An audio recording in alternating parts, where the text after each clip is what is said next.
ایمان کے دو حصے ہیں، ایک صبر اور ایک شکر۔ جس نے صبر کرنا سیکھ لیا اس نے جینا سیکھ لیا۔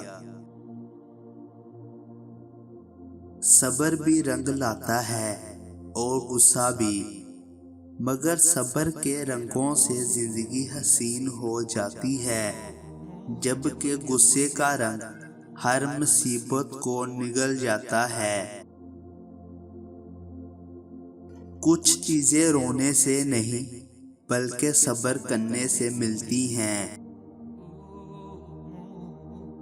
مشکل وقت میں تمہارا صبر ہی بتاتا ہے کہ تم اللہ سے کتنی محبت کرتے ہو۔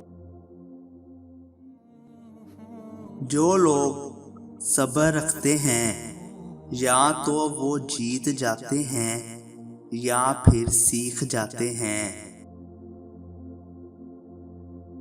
صبر کا گھونٹ دوسروں کو پلانا آسان ہے، خود پینے سے پتہ چلتا ہے کہ ایک ایک قطرہ کتنا بھاری پڑتا ہے۔ صبر کی حد یہ ہے کہ تقدیر پر شکوہ نہ ہو۔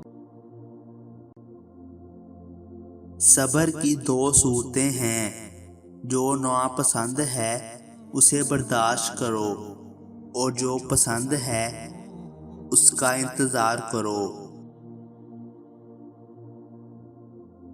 انسان اگر صبر کرنا سیکھ جائے تو اس کی زندگی آسان ہو جائے گی۔